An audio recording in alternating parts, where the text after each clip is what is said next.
നമ്മുടെ ഈ ഒരു അടിപൊളി ഈവനിങ് സ്നാക്കിൻ്റെ പേര് കലത്തപ്പം എന്നാണല്ലോ അല്ലേ. പഴയ കാല പേരാണ്, പക്ഷെ നമ്മളിപ്പോൾ പേരൊക്കെ മാറ്റിയത് കുക്കറപ്പാക്കി മാറ്റിയിട്ടുണ്ട്. പക്ഷെ നമ്മുടെ ടേസ്റ്റിനൊരു മാറ്റം നമ്മൾ വരുത്തിയിട്ടില്ല കേട്ടോ. അടിപൊളി ടേസ്റ്റാണ്, സിമ്പിളായിട്ട് റെഡിയാക്കുകയും ചെയ്യാം. നമുക്ക് 10 മിനിറ്റ് കൊണ്ട് റെഡിയാക്കാൻ പറ്റിയൊരു അടിപൊളി റെസിപ്പിയാണല്ലോ ഇത്. അപ്പോൾ നിങ്ങൾ മസ്റ്റായിട്ട് ട്രൈ ചെയ്ത് നോക്കണം കേട്ടോ. വീഡിയോ സ്കിപ്പ് ചെയ്യാതെ കാണാൻ. നിങ്ങൾ ഇതുവരെ ഉണ്ടാക്കിയിട്ട് ശരിയാക്കാത്തവരാണെങ്കിൽ ഇങ്ങനെ ഒന്ന് ട്രൈ ചെയ്ത് നോക്കണം കേട്ടോ. അപ്പോൾ welcome back to my channel. നിങ്ങൾ എൻ്റെ വീഡിയോ കാണുന്നത് എൻ്റെ ചാനൽ സബ്സ്ക്രൈബ് ചെയ്യാതെയാണെന്നുണ്ടെങ്കിൽ ഒന്ന് സബ്സ്ക്രൈബ് ചെയ്ത് സപ്പോർട്ട് ചെയ്യാം കേട്ടോ. അപ്പോൾ ആവശ്യമുള്ള ഇൻഗ്രീഡിയൻസ് എന്തൊക്കെയെന്ന് നമുക്ക് കണ്ടു നോക്കാം കേട്ടോ. പച്ചരി കുതിർത്ത് വെച്ചിട്ടുണ്ട്. പിന്നെ വേണ്ടത് നമ്മുടെ സോഡാപ്പൊടിയാണ്, അതും എടുത്തിട്ടുണ്ട്. പിന്നെ ചെറിയ ഉള്ളിയാണ് കേട്ടോ, അതും ചെറുതാക്കി അരിഞ്ഞ് അതും റെഡിയാക്കി വെച്ചിട്ടുണ്ട്. പിന്നെ വെളിച്ചെണ്ണയാണ്. നമുക്ക് വെളിച്ചെണ്ണൻ്റെ കൂടെ നെയ്യ് ഒഴിക്കാം കേട്ടോ. അടിപൊളി ടേസ്റ്റാണ്. എൻ്റെ കയ്യിൽ സ്റ്റോക്കില്ല, അതുകൊണ്ടാണ് ഞാൻ ചേർക്കാതിരുന്നത്. പിന്നെ ശർക്കര, അതുപോലെ ചോറുമാണ് കേട്ടോ ആവശ്യത്തിന് വേണ്ടത്. പിന്നെ നല്ലപോലെ കുതിർത്ത് വെച്ച അരി, അതിലേക്ക് ശർക്കര ഉരുക്കിയ പാനിയുണ്ടല്ലോ, ചൂടോട് കൂടി തന്നെ ഒഴിക്കണേ. ഇത് പ്രത്യേകം ശ്രദ്ധിക്കണം കേട്ടോ.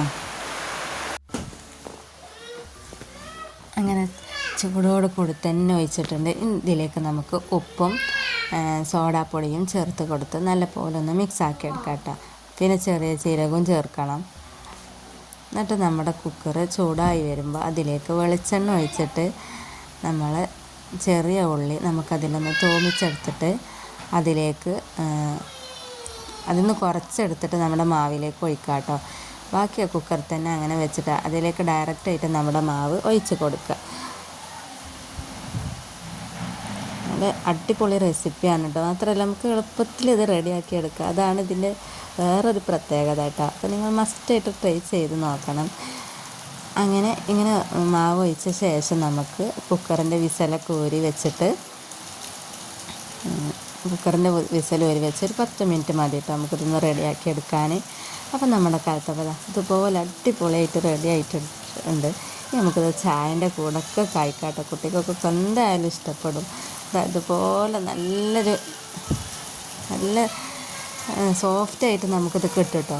നല്ല ചൂടുണ്ട്, എനിക്ക് കൈ കൊണ്ട് പൊടിക്കാൻ കഴിയണില്ല, നിങ്ങൾക്ക് കാണിച്ചു തരാൻ വേണ്ടിയിട്ടാണ് കേട്ടോ. അങ്ങനെ അടുത്ത വീഡിയോ ആയിട്ട് വരുന്നത് വരെ ബൈ.